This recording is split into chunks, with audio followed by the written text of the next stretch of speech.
Okay, thanks very much. Well, good morning. And today is a day of celebration. Today we are launching a new video, which is not just a message to Australians, it's a message to the world. And it's a message about the importance of protecting our oceans. The oceans are one of those great shared assets, shared across countries, shared between borders. And Australia made the decision a while ago that we wanted to establish the largest network of national parks in the ocean that you will find anywhere in the world. That's now in the final days of becoming a permanent part of the conservation landscape of the planet. But to make it real, we need to make sure that we're getting similar levels of protection increasingly around the world. And that's why the role of Sir Richard Branson has been so important.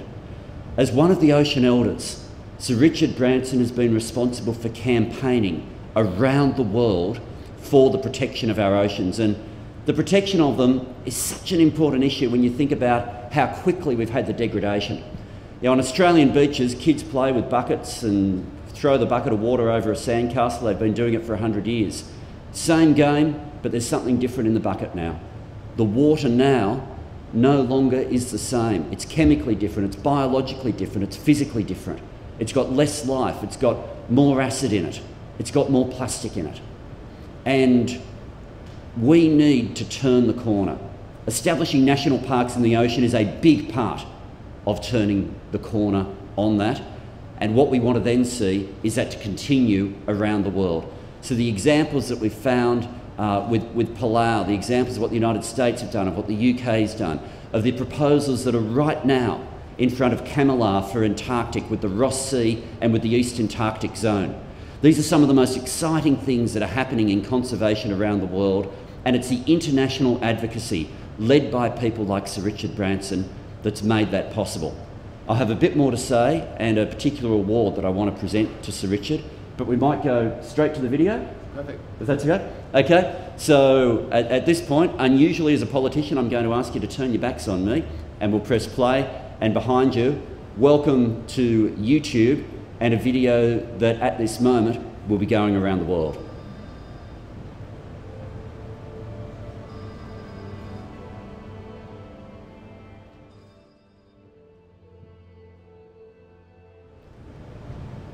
Thank you very much. That now goes out and becomes yet another way of helping to build momentum and helping to make sure that around the world, everybody is touched both by the threat and the opportunity that's in front of us. Parts of our ocean, and it was mentioned in the video, there's parts there where the water's so deep we don't know what's there, but we do know we have a capacity to wreck it. And to have areas that we set aside like we always have on land with national parks is a proper way of helping to defend and protect our oceans. But to make it work properly, it needs to happen internationally. And that's where increasingly it's important for Australia to acknowledge those who are leading the international work. And that international work ensures that the conservation objectives and milestones we reach here in Australia don't become undermined by actions in other countries. Sir Richard Branson, as an ocean elder, as someone who hasn't just devoted time, but has devoted reputation and authority to this cause, is playing a very significant role in helping to build that momentum around the world. Australia has now established some awards for people who are playing a role in protecting our environment globally. People who are acting to protect our oceans, people who are acting on global actions for migratory birds and species as well. The first person to receive the Global Ocean Protection Award is Sir Richard Branson. Sir Richard, your role is one, and the nature of conservation, the marine life you protect and you advocate for is unlikely to say thank you.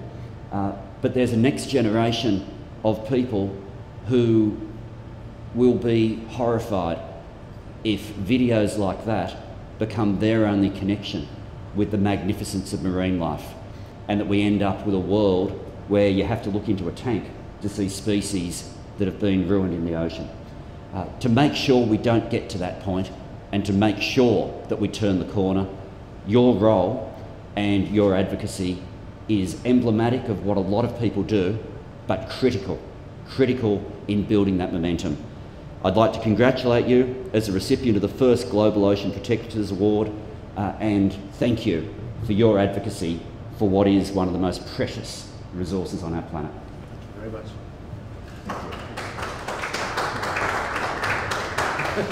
Thank you very much. Well, look, obviously, very grateful on behalf of all those people around the world who are fighting to protect our oceans. I'd actually come to thank the Australian government. I wasn't expected to be thanked back for creating the greatest marine protection area anywhere in the world, I think. We all know how much we love the parks in our cities and on our lands, but equally the sea needs the equivalent parks to protect the species of the oceans. And in many parts of the world, the species are literally being decimated. 1.5 million sharks a week are being slaughtered just for their fins, for shark fin soup.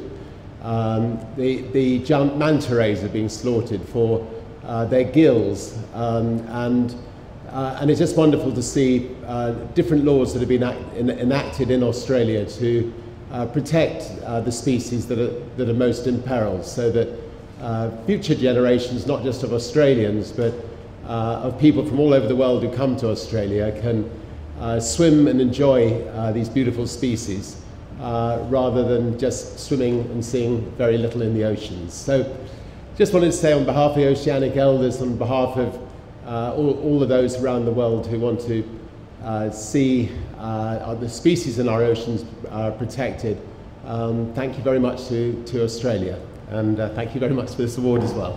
Thank you. Thanks, Alex.